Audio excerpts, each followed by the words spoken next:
ওই কিস্তি আলা না?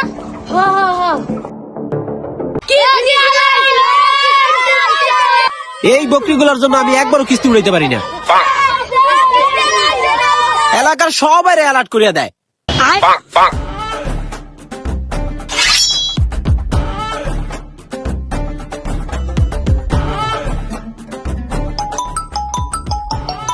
হে শালা কিস্তি আলা আবার ফোন দিছে।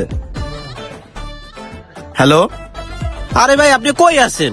গরদোয়ার দেখলাম যে তালা মারা, কোথাও খুঁজে পেলাম না যে আপনারে। ভাই আমি তো দেশে নাই, দেশের বাইরে আছি। ভাই আপনি দেশে বেড়ে কত দূরে আছেন? ঢাকা হসপিটালে আছি, শাশুড়ি কমায় গেছে, হ্যারে নিয়ে ব্যস্ত আছি। আরে ভাই আপনি কোথায় আছেন? আমিও তো ঢাকায় আছি। ভাই আমারে তো পাইবেন না, আমি ঢাকা মেডিকেল হসপিটালে আছি। আরে ভাই আমি তো ওই মেডিকেলে আছি, আপনি কই? পাইবেন না ভাই, আমি অনেক দূরে। ভাই দেখি আপনারা খুঁজে পাওয়া যায় কিনা। খতম। ভাই পিছে তাকান। কিরে ফোন তো রাখা দিল, আওয়াজ হয় কই?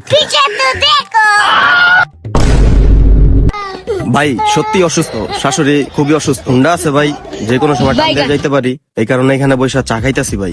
বাটপারি বাদ দেন, বুঝেন নাই? ভালো হয়ে যান। মিয়া আপনি একটা বাটপার, আমাদের কিস্তির টাকা দিয়ে আপনি ফোনটা কিনছেন। এতবার করে ফোন দিতেছি মিয়া, আপনি ফোন ধরতেছেন না। এই চাবিটা আপনি তখনই পাবেন যখন আমাদের কিস্তির টাকা পরিশোধ করবেন। ভাই ভাই চাবিটা নিয়েন না ভাই, চাবিটা দিয়ে দেন ভাই।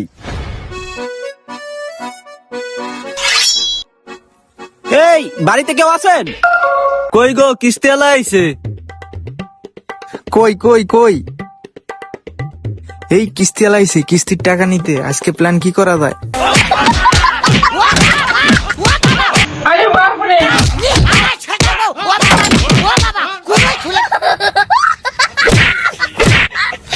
টাকাটা কি একটু চামু এর ভিতর? কি হচ্ছে আল্লাহ, না চাই একটু। এই তোমরা মারামারি থামাও, আমার কিস্তির টাকা দিয়ে নাও। আল্লাহ রে, আমার উপর দিয়ে একটু ফেরা গেল রে। এই সিরিয়াস গাঞ্জামের ভিতর তুই এসো আবার কিস্তির টাকা নিতে? আজকে সকালবেলা আমি কান মুখ দিকে উঠছিলাম। আল্লাহ রে, আচ্ছা ঠিক আছে আপনারা গ্যাঞ্জাম করেন, ঠিক আছে ঠিক আছে। এই বাড়িতে যেই কয়দিন আইছি এই হালায় প্রত্যেকবার দৌড় মারে। আব্বা কিস্তি আলা আইছে। কিস্তি আলা আইছে? হ বাইরাও বাইরাও।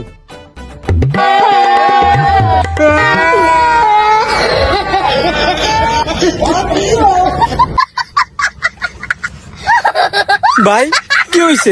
ভাই মরে গেল। কেমনে মরলো? একটু আগে স্ট্রোক করছে। আরে আমার কিস্তির টাকা এখন কি হইবে? তাইলে জানাজা দিবেন না?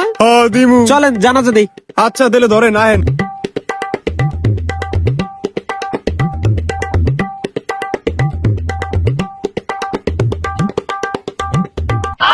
কিস্তি লাগে আছে।